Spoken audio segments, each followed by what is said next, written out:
안녕하십니까. 요즘 제가 자주 뵙죠. 순서가 바뀌어서 제가 부득이하게 오늘 서게 되었습니다. 어쨌거나 이 역시도 다 하나님께서 보여주시는 것이라고 저는 생각을 하고 기쁘게 이 자리에 서게 되었습니다.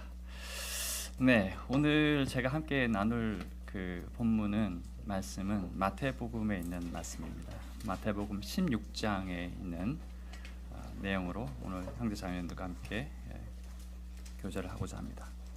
마태복음 16장 20절부터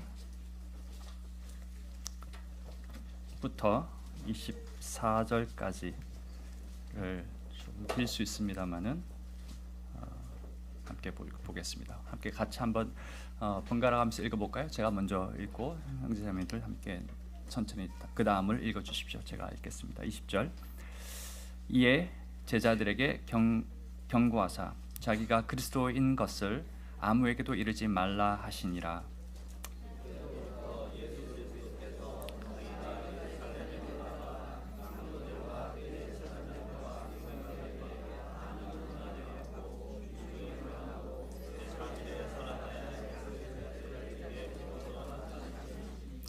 베드로가 예수를 붙들고 항변하여 이르되 주여 그리 마옵소서 이 일이 결코 주께 미치지 아니하리이다.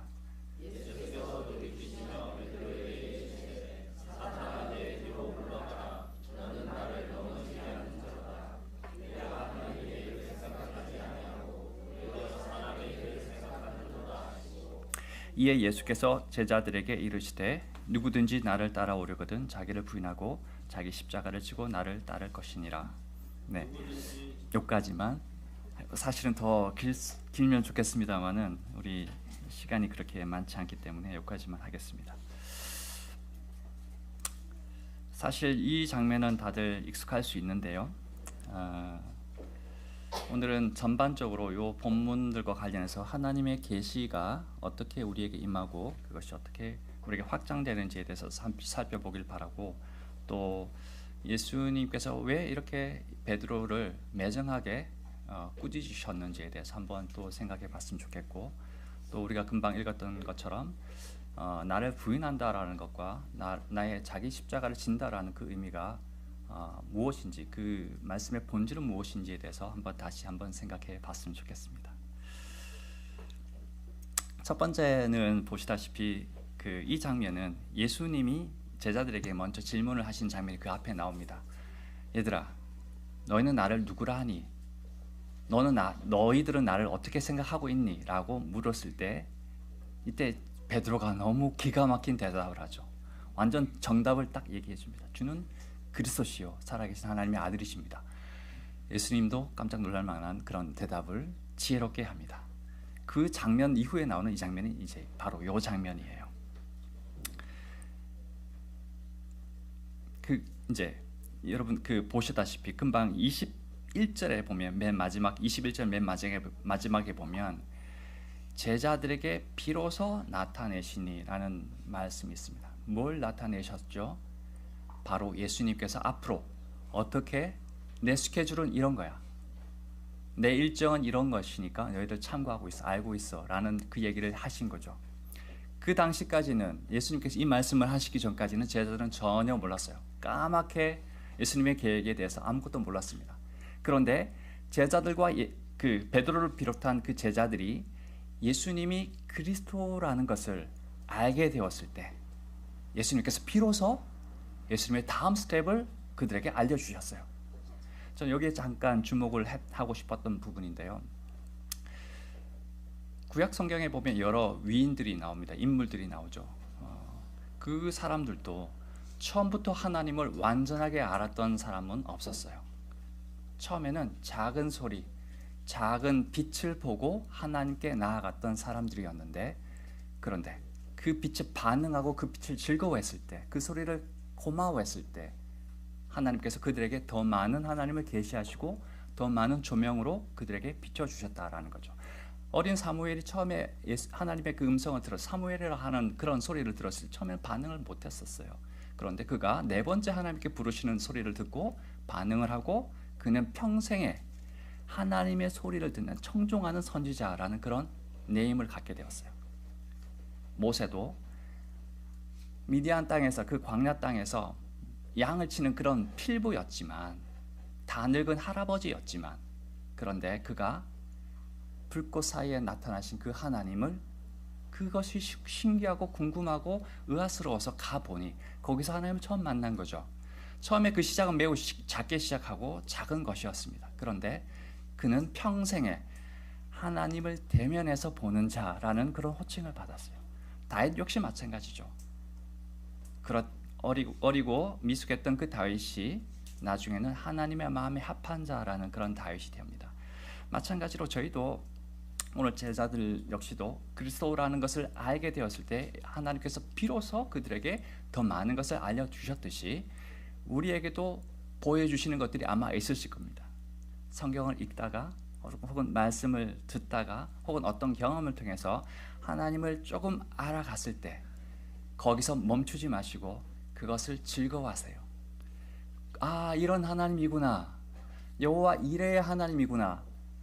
여호와의 니시의 하나님이시구나. 이런 것을 내가 알게 되었을 때 하나님은 거기서 더 확장해서 더 많은 하나님을 계시하시고 조명하신다라는 것을 우리가 알 수 있습니다. 이것을 우리는 점진적 계시라고 얘기합니다.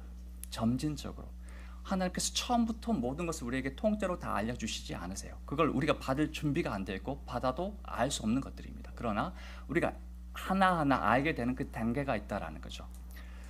그런 것을 제가 오늘 말씀을 통해서 한번 생각해 봤고, 우리 교회사를 통해서도 보면 예수님에 대한 이해가 처음부터 우리처럼 이렇게 훌륭하게 완전하게 되어 있지 않았습니다. 예수님의 신성과 인성에 대해서 우리가 다 알았나요? 처음부터? 그렇지 않습니다. 성경 속에는 다 나타나 있었겠죠. 하지만 그게 파편처럼 흩어져 있고 퍼즐처럼 여기저기 산재되어 있었습니다. 그것을 하나로 뭉쳐지고 종합하는 그런 역할들이 시간을 통해서 우리에게 주어졌고, 하나님의 계시가 거기에 더해져서 우리가 지금 하나님을 알게 되고, 삼위일체 역시 마찬가지죠. 그렇게 우리가 이해가 넓어지고 조명과 계시가 더해지는 그 점진적 계시를 통해서 우리에게 전달된 것입니다. 그 다음 장면 한번 넘어가 볼까요? 제가 살짝 빠르게 하는데 시간이 없어서 그렇다고 여겨주시고 생각해 주십시오. 22절에 보면 이제 베드로가 예수님이 뭐라고 하셨죠? 그 앞에 난 이제 이렇게 가서 이렇게 돼서 서기관과 대제사장들 앞에서 잡혀서 죽을 거야. 이렇게 얘기를 하니까 이 베드로뿐만 아닙니다. 그 앞에 있었던 모든 제자들이 가슴이 철렁했겠죠. 내가 존경하고 내가 따르는 스승이 죽으러 간다고? 도저히 있을 수 없는 일이었습니다. 베드로 입장에서는. 여기서 성공을 해야 되는데, 나는 예수님 따라가서 출세해야 되고 더 많은 높은 지위로 올라가야 되는데 이렇게 죽겠다고 하시는 그 예수님은 이 사람들은 도저히 받아들일 수 없었습니다. 그래서 예수님이 베드로가 하지 마십시오라고, 이제 그렇게 하지 마십시오 항변하면서 예수님께 말하죠. 주여, 그리 하지 마십시오.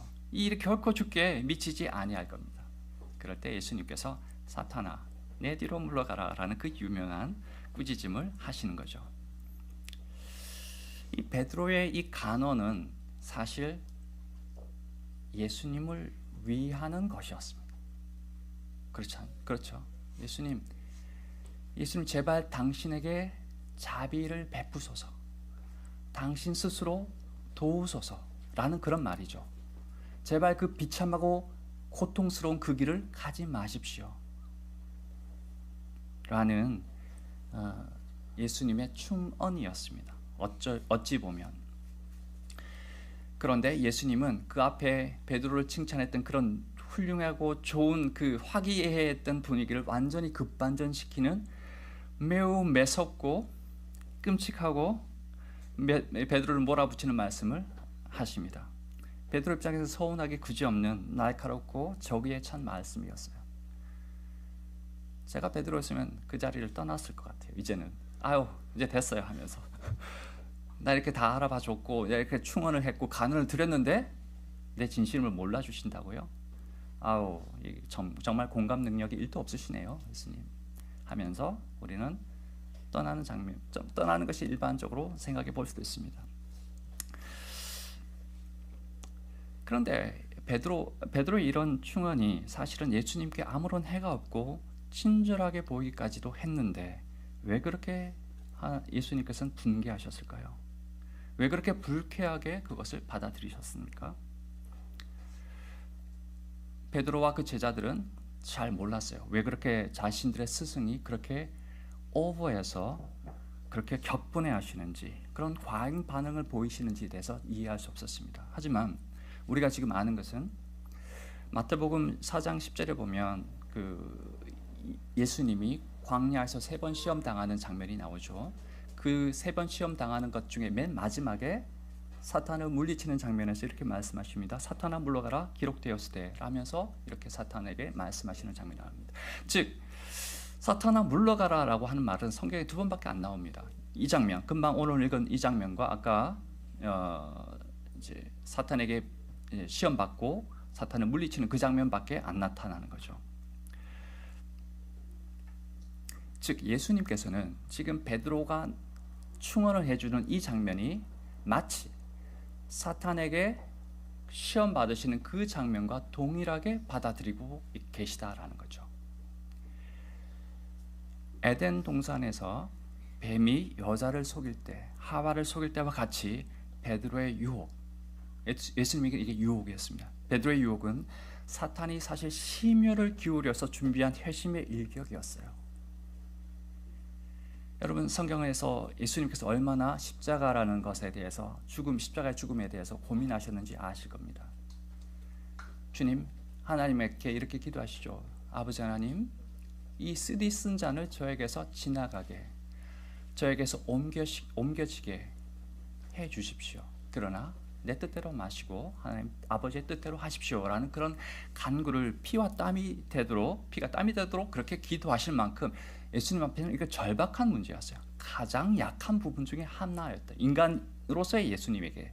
하지만 그것을 잘 알고 있던 사탄은 여기서 예수님을 무너뜨릴 계략을 자신이 가장 사랑하고 신뢰하는 제자들을 통해서 그것을 하고 있다라는 거죠. 이렇듯 사탄의 괴계를 우리는 어떨 때는 좀 파악을 해야 됩니다. 가장 사랑스러운 사람, 나에게 가장 친한 사람들을 활용해서 우리를 공격한다라는 거죠. 하와를 통해서 아담을 공격했습니다. 성공했어요. 욥의 아내를 통해서 욥을 공격했습니다. 제자 베드로를 통해서 그리스도를 공격했습니다. 마찬가지로 우리의 대적 이 사탄은 교묘한 방법으로 우리를 무너뜨리기 위해서 항상 그 관계를 꾸미고 있다는 것을 우리가 알아야만 합니다. 교회 안에서도 이런 일들이 있을 수 있습니다. 충분히. 우리에게 시기와 다툼과 질투가 있을 때 그것이 어디서 왔는지 살펴봐야 합니다. 어떨 때는 나를 위로해 준다라는 그런 형제 자매님들의 말씀들이 우리 전체 공동체를 무너뜨리는 결과를 가져올 때가 있습니다. 교회를 분열시키는 결과를 가져올 때가 있다라는 거죠. 그런 일들에 내가 쓰여지지 않도록 조심해야 되고 경계해야 됩니다. 그런 얘기를 제가 오늘 드리고 싶었습니다.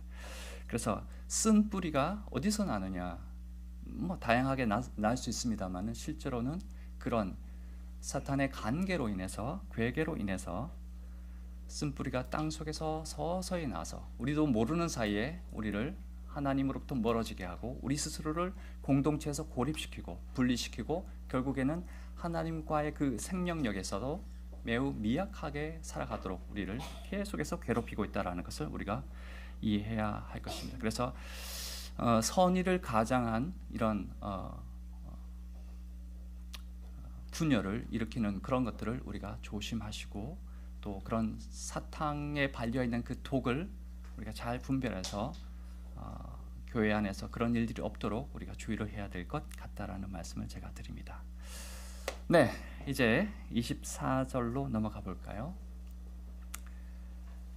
24절에 있는 말씀은 제가 다시 한번 읽어보겠습니다. 이에 예수께서 제자들에게 이르시되 누구든지 나를 따라오려거든 자기를 부인하고 자기 십자가를 지고 나를 따를 것이니라. 네, 이 말씀은 사실 성경 복음서에 보면 여러 군데 나옵니다. 5군데 정도가 나옵니다. 마태, 마가, 누가복음에 다 나오는 장면입니다. 그 말씀들이 대부분 비슷비슷한 말씀인데 그 5개의 말씀을 종합해서 하나로 만들면 이렇게 됩니다. 누구든지 나를 따라오려거든 자기를 부인하고 날마다, 여기 없던 말씀이죠. 날마다 자기 십자가를 지고 나를 따를 것이니라. 그렇지 아니하면 능히 내 제자가 될 수 없고 내게 합당하지 아니하니라 라고 전체적으로 말씀을 하나로 만들 수 있을 것 같습니다.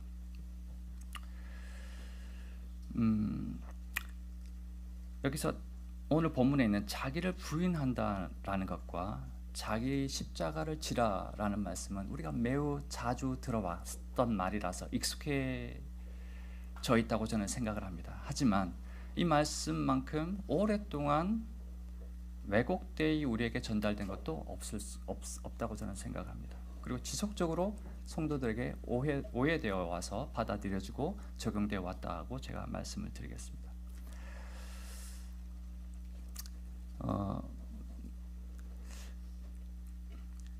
이 말씀이 갖고 있는 본질적인 것을 우리가 오늘 다시 한번 생각해 볼 텐데, 우리는 그동안 이 부분에 대해서 부분적으로 알고 조금의 한쪽 방면만 우리가 생각을 해왔기 때문에 이 말씀이 주는 원래 그 능력과 그 유익을 다 누리지 못하고 다 누리지 못하면서 오는 그런 아쉬움이 아마 있었다라고 저는 생각을 하고, 함께 먼저 자기 부인과 관련돼서 말씀을 함께 나누고자 합니다. 말씀을 먼저 드리기 전에, 오늘날 우리가 살고 있는 이 시대는 자기 긍정과 자기 인정의 시대입니다. 성경의 말씀과 전혀 완전 반대되는 시대에 살고 있죠. 우리는 그 스마트폰이 너무 대중화되어서 각종 SNS를 다 잘 볼 수 있습니다.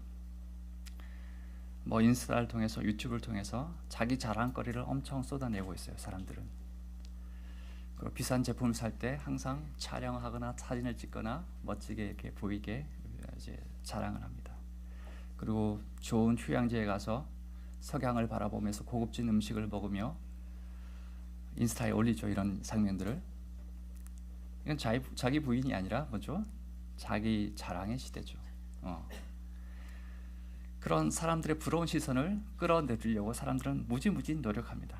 그러므로 바야흐로 오늘은 자기 인정의 시대고, 자기 자랑의 시대고, 자기 만족과 자기 뽐냄의 시대라고 할 수 있습니다. 세상에서는 이런 성공하려면 이런 자기 자랑을 해야 된다라고 가르치고 있어요, 실제로.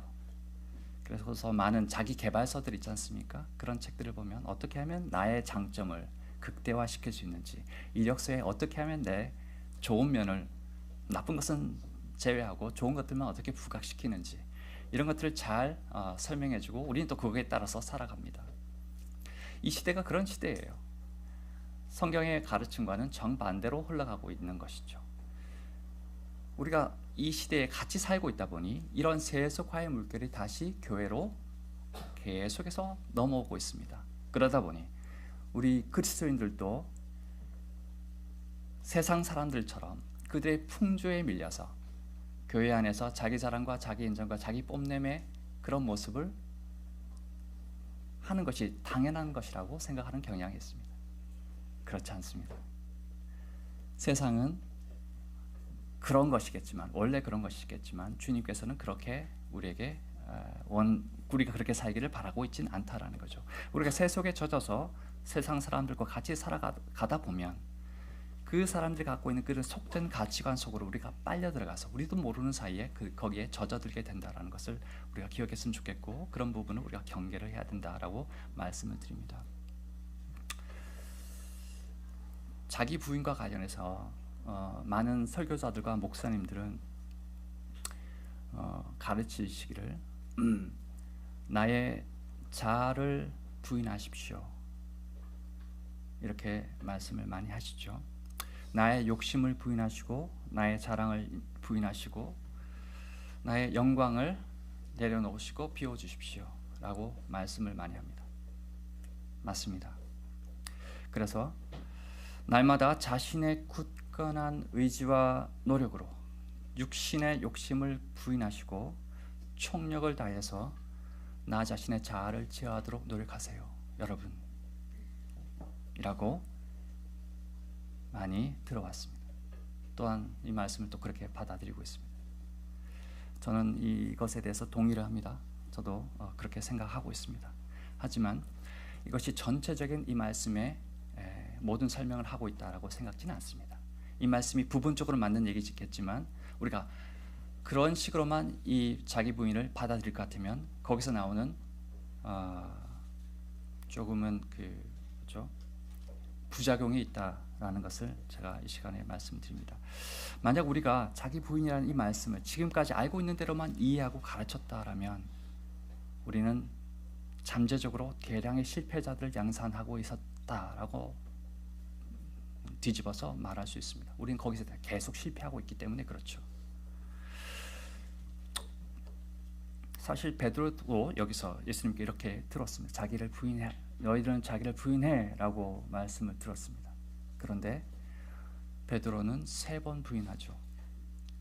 이 말씀을 들었다고 해서 그렇게 되는 게 아니죠. 또 베드로가 3번 부인하기 전에 베드로는 3번 부인할 것이다라고 경고까지 받습니다. 얼마 전에 몇 시간 전에. 그런데 베드로는 보란 듯이 부인하죠.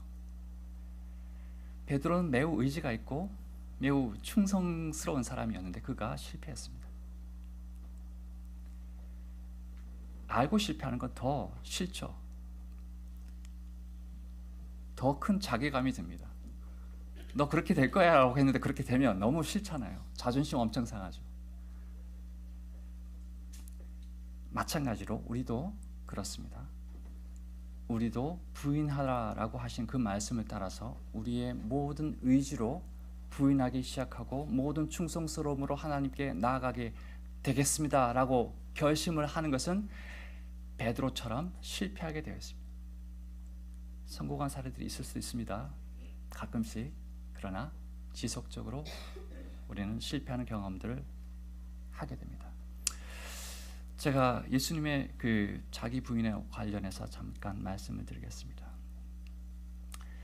예수님께서는 실제 자기 부인은 이런 것이야 라는 것을 대표적으로 보여주신 좋은 본이 되셨습니다.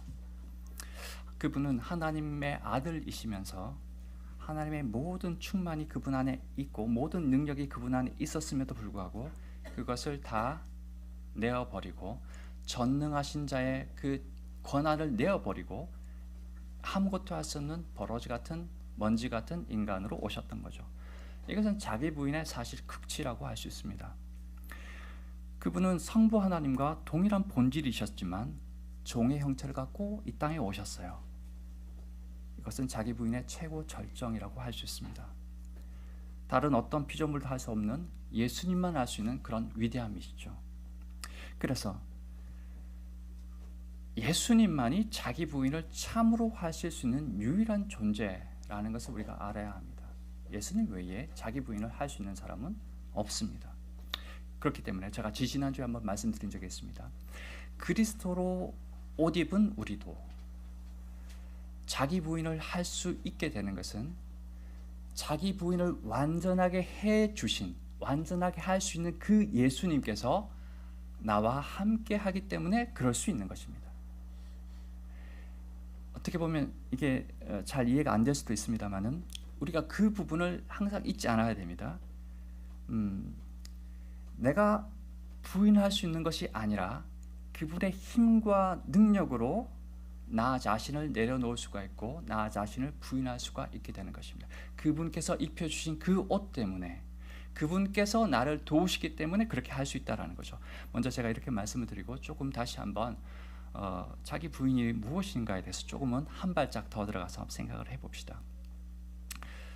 여기서 금방 본문에 읽었듯이 자기를 부인하고 자기 십자가를 지라고 하신 말씀이죠. 오늘 말씀이 되게 좀 자극적이지 않아서 어쩌면 잠이 올 수도 있습니다만은 생각을 좀 해봅시다. 생각하는 시간으로 삼았으면 좋겠어요.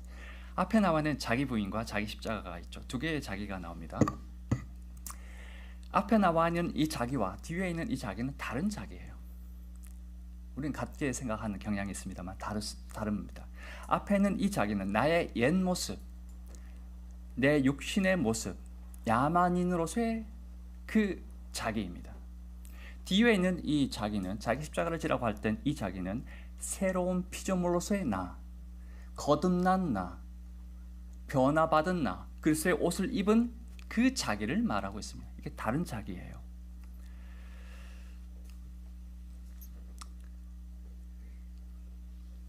그래서 자기를 부인하라라고 예수님께서 말씀하신 것은 지금 새로운 피조물로서의 나를 부인하라는 것이 아닙니다. 그리스도 옷 입은 나를 부인하라는 것이 아니고요. 과거의 나, 하나님 없이 살았던 그 과거의 육신적인 나를 부인하라는 것이죠. 그 육신적인 사람은 어떤 사람이었습니까? 하나님 없이 살 때는 내가 생수의 근원이었어요. 과거의 나는 하나님 없이 살 때는 내가 공급의 원천이었습니다. 다시 말하면 내가 주인이었던 것이요. 내가 하는 것이 나의 자랑이 되는 그런 시절이었습니다. 나는 무엇이든지 할 수 있는 존재라고 나는 생각했던 그런 나였습니다. 내가 할 수 있고 내가 이루었기 때문에 그것이 나의 자랑이고 나의 상급이었던 시절이었습니다. 그 나를 예수님께서는 부인하라라고 말씀하고 계십니다. 즉 다시 말하면 뭐죠?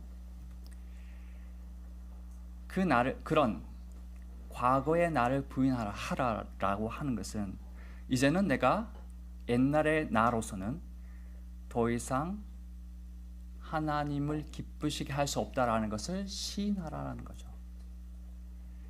내가 할 수 없고 이룰 수 없고 줄 수 없다라는 것을 인정하라는 것입니다.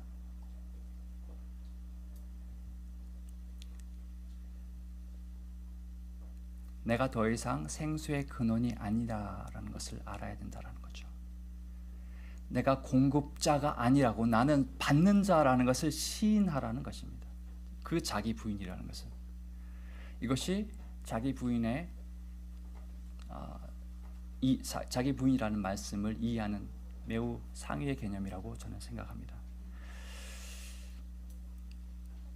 반대로 자기 부인은 새로운 피조물을 인정하는 것과 같은 의미가 있습니다. 자기를 부인하는 것은 새로운 나를 인정하는 것이죠.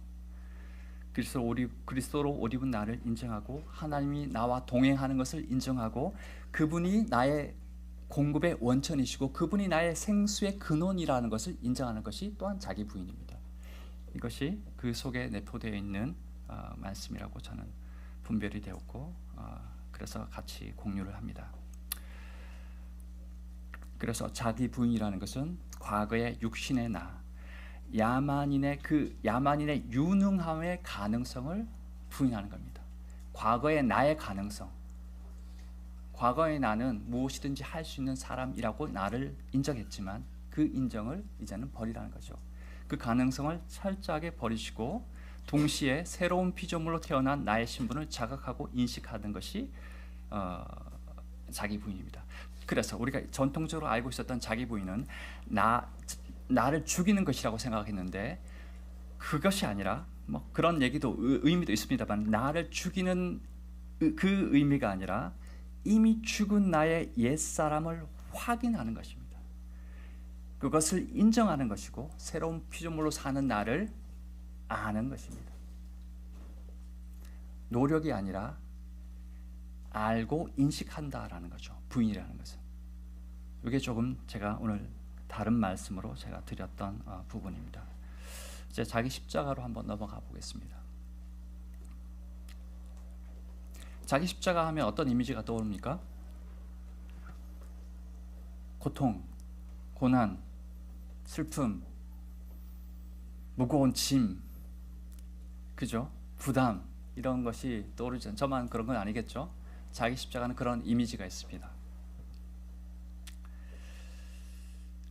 그래서 이것이 뭐 성경적인 그런 의미뿐만 아니라 나를 힘들게 하는 어떤 것도 자기 십자가라고 우리는 세상 사람들 그렇게 얘기하는 경향이 있습니다. 나를 괴롭히는 직장 상사가 나의 십자가입니다. 이렇게 표현하는 경우도 있죠.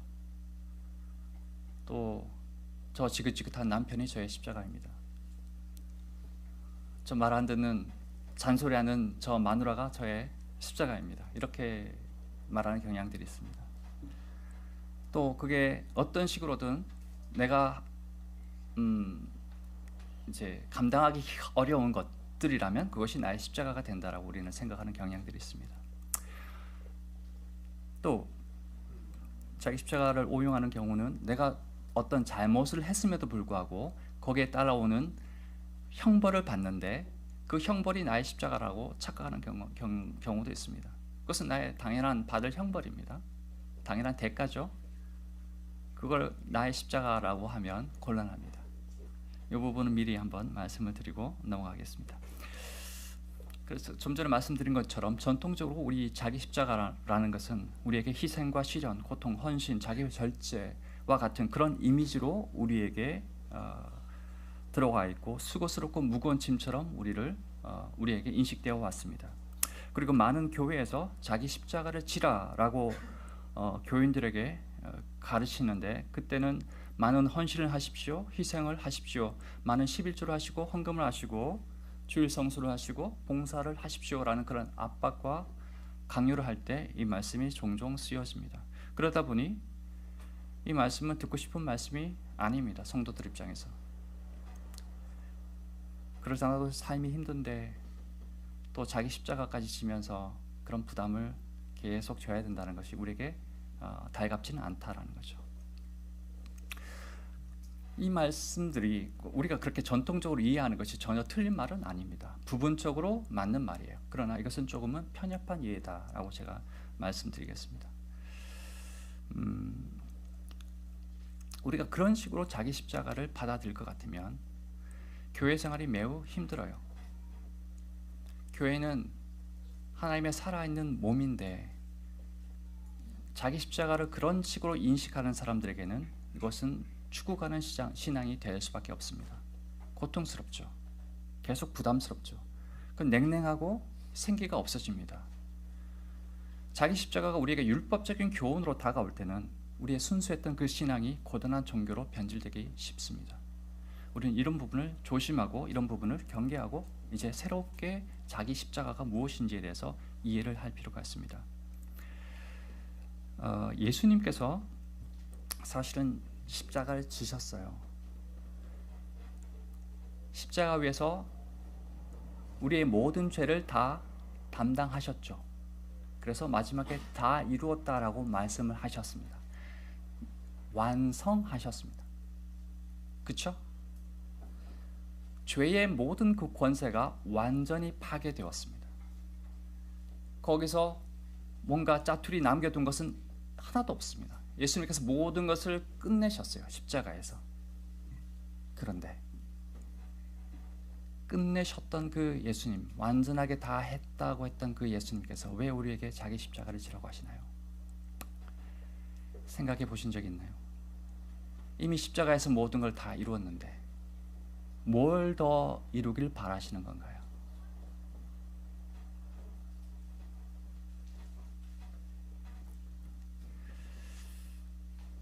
사실 십자가는 분명 고통의 대명사인 것은 맞습니다. 고난의 상징입니다.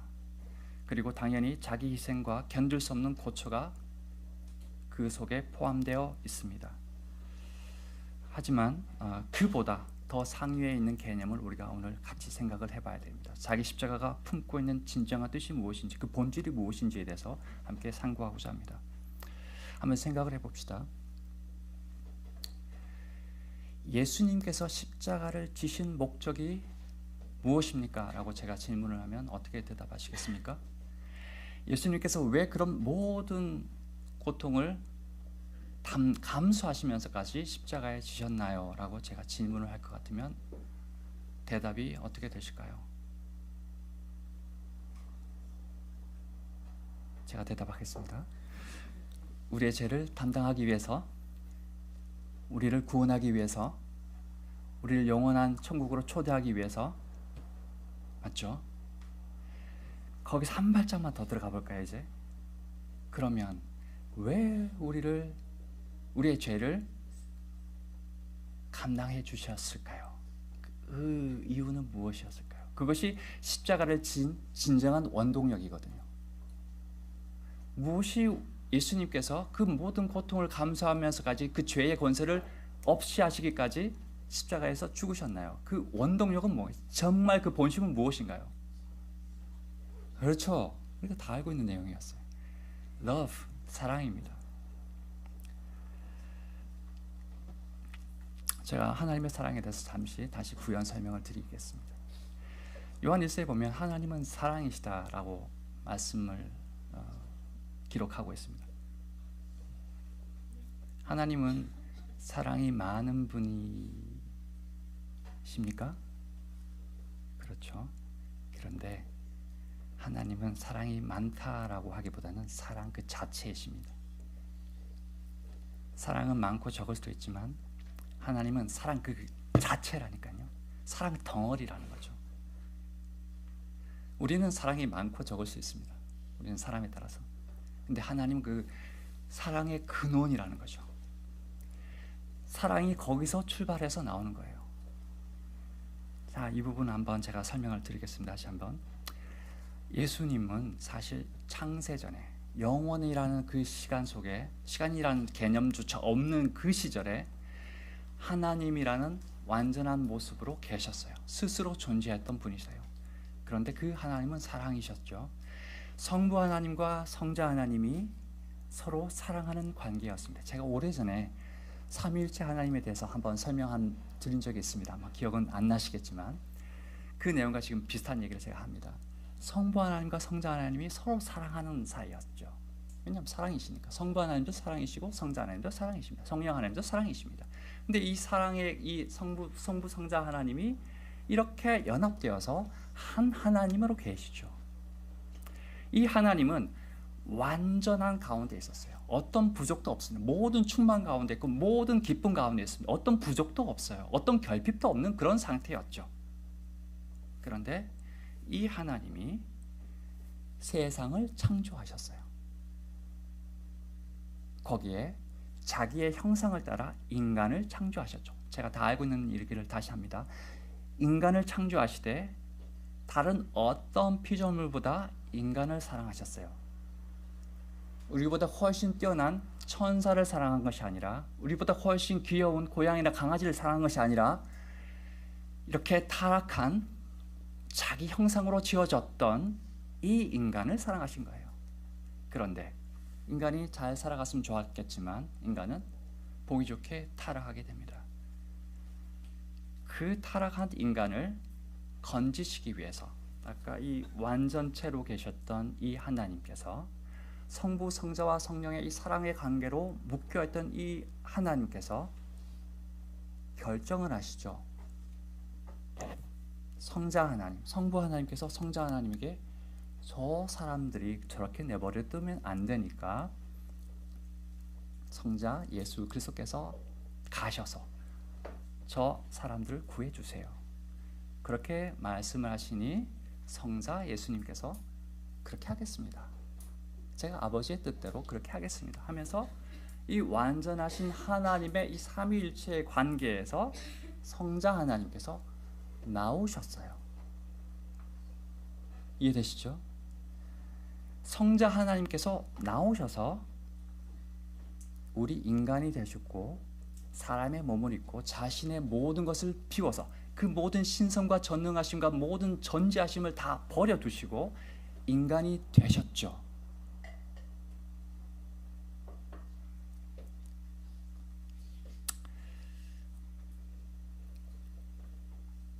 근데 인간이 되셔서 우리를 위해서 죽기까지 하셨습니다. 이 성자 예수님께서. 그런데 이 모든 활동이 사랑입니다. 하나님은 처음부터 사랑이셨고 그가 하는 모든 일들은 사랑의 활동이세요.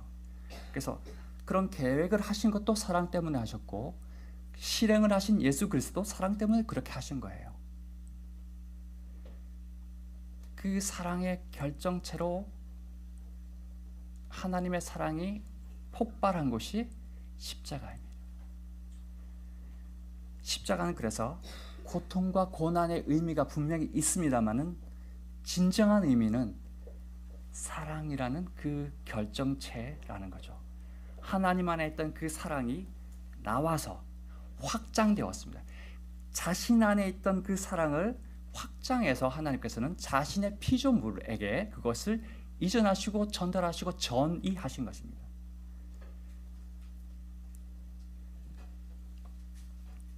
그래서 이제 아시는 분은 이제 이해하시겠지만 십자가를 지라라고 하신 예수님의 말씀은 자신처럼, 예수님 자신처럼 하나님과의 그 완전함 속에 있던 그 하나님이 나와서, 사랑 때문에 나와서 우리를 위해서 십자가를 지신 것처럼 우리도, 그리스도인들도 우리 안에 있는 사랑을, 하나님께서 주신 그 사랑을 받은 우리가 그 사랑을 나와 다른 이웃과 타인들에게 그것을 확장해라 라는 그런 의미가 있습니다. 자기 십자가는 뭐라고요? 사랑의 확장을 예수님께서 말씀하신 거예요. 자신이 그러했던 것처럼. 사실은 우리는 하나님의 형상으로 만들어졌기 때문에 무언가를 사랑할 수밖에 없어요. 하나님 자체가 사랑이시기 때문에 우리는 사랑하는 존재입니다. 그것을 악을 사랑하든 선을 사랑하든 무엇인가를 사랑합니다.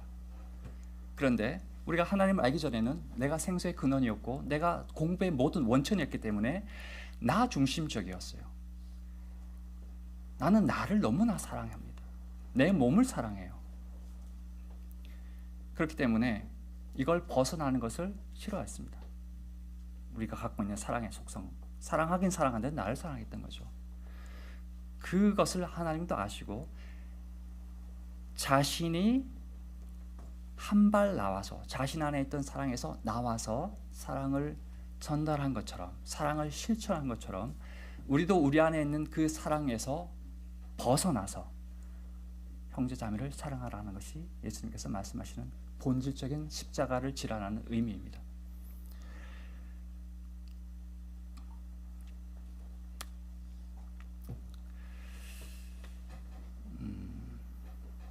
제가 충분히 잘 설명을 했는지 모르겠는데 적어온 것과는 상당히 빠뜨린 것도 있고 하겠습니다만은, 그러나 아쉽지만 이렇게 형제자매들 이해하셨으리라 라고 생각을 하고 이제 마지막 정리를 해보겠습니다. 그래서 우리가 매일 일상에서 하나님을 기뻐하는 것도 사랑의 확장입니다. 형제자매들을 섬기는 것도 모든 사랑의 확장 중에 하나입니다. 내가 아닌 다른 타인을 섬기는 것은 다 사랑의 실천이라고 볼 수 있습니다. 여러분들의 달란트를 활용하시고 여러분들의 은사를 활용하고 교회 안에서 어떤 공급을 여러분들이 베푸시는 것도 모두 다 사랑의 실천이라고 할 수 있습니다. 이것을 더 많이, 더 풍성히 하라는 것이 우리 주님의 원하시는 것이죠. 제가 나중에 한번 다시 말씀드리겠습니다. 왜 주님께서 우리에게 그렇게 자꾸만 말씀하시나? 나는 나만 사랑하고 싶은데 왜 자꾸 이런 사랑의 확장을 원하시나? 첫 번째는 하나님이 그렇게 하셨기 때문에 우리가 그 발자취를 따라가는 사람으로서 그렇게 하기를 바라세요. 그리고 정답을 미리 말씀드리지만 그렇게 하는 것이 나에게 유익합니다. 하나님께 유익한 게 아니에요. 하나님은 다시 말씀드리지만 어떤 것도 부족함이 없는 그런 하나님이세요. 그 하나님께서 나에게 자꾸만 뭔가를 하라고, 뭔가를 섬기라고 하는 것은 부족한 하나님을 채우려고 하는 것이 아니라 나에게 좋은 것이기 때문에 그렇게 하는 것입니다. 나중에 한번 다시 말씀을 드리도록 하겠고요.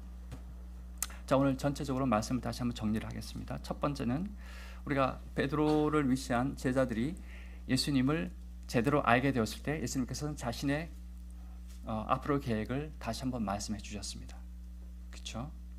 그렇듯이 하나님이 계시는 점진적으로 우리에게 다가온다라는 것을 한번 제가 말씀을 드렸고, 우리가 삼위일체 하나님을 조금 이해하게 되었을 때 십자가를 진다라는 의미가 무엇인지 그것을 점진적으로 깨달아 알게 되는 것과 같이 우리가 알게 되는 그 하나님의 조명이 있을 때, 그 조명에 기뻐하실 때, 그 조명을 기뻐하시고 그 계시를 즐거워할 때 하나님께서는 더 큰 계시와 조명으로 우리에게 주실 것이다 라고 저는 말씀을 드렸고요. 두 번째는 그 베드로가 그렇게 충언을 했음에도 불구하고 예수님께서 그렇게 격분하시고 베드로에게 꾸지람을 하신 것은 우리가 모르게 사탄이 우리를 활용해서 악의 도구로 쓸 때가 있기 때문에 그렇다라는 것을 제가 말씀을 드렸습니다. 또한 자기 부인과 자기 십자가에서는 자기를 부인하는 것은 우리 옛사람의 능력을 부인하는 것입니다. 옛사람이 할 수 있음을 인정치 않는 것이고, 이것은 다시 말하면 나의 욕망이나 나의 의지나 나의 자아를 제어하라는 것이 아니라, 그런 노력이 아니라 우리 인식의 전환을 말씀을 드렸습니다. 새로운 피조물이라는 것을 알게 되고, 또 그리스도로 옷 입은 나의 현실을 자각하라는 말씀을 제가 드렸고요. 자기 십자가 부분에 있어서는 자기 십자가가 더 이상 고통과 무거운 짐의 상징이 아니라 하나님께서 우리를 사랑하셨듯이 우리도 그런 사랑을 베푸는 그런 매개체로서의 역할을 하기를 바라신다라는 것이 제가 오늘 드렸던 말씀의 내용들이었습니다. 우리 함께 기도하고 말씀을 마치겠습니다. 아버지 하나님, 오늘 저에게 들려주신 자기 부인과 자기 십자가의 말씀들을 제가 잘 기억해서 우리가 더욱 하나님을 알아가는데 도움을 받도록 주님 도와주시길 바랍니다. 더 이상 우리가 저희 의지와 노력으로 하나님을 부인하는 것이 아니라 저희 속에 계시는 성령님의 내주하심으로 주님과 동행하고 주님과 사귐을 가짐으로 새로운 나를 알고 과거의 나를 잊어가는 제가 되게 도와주시기를 원합니다. 또 주님께서 저희들을 사랑하시기 때문에 그 하나님의 완전한 곳에서 떠나 우리 사랑과 같이 된 것처럼, 그리고 죽기까지 저희를 사랑하신 것처럼 저희도 주님께서 주신 그 사랑을 받은 자로서 저희 자신이 아닌 타인과 교회와 이웃을 위해서 저희들이 이 사랑을 실천하는 자로 삼아 주시길 원합니다. 저희로서는 참 할 수 없는 부분이 있습니다만은 주님께서 주시는 힘과 능력으로 감당하기를 원합니다. 주님, 저희들을 긍휼히 여겨 주시길 바랍니다. 감사드리며 예수 그리스도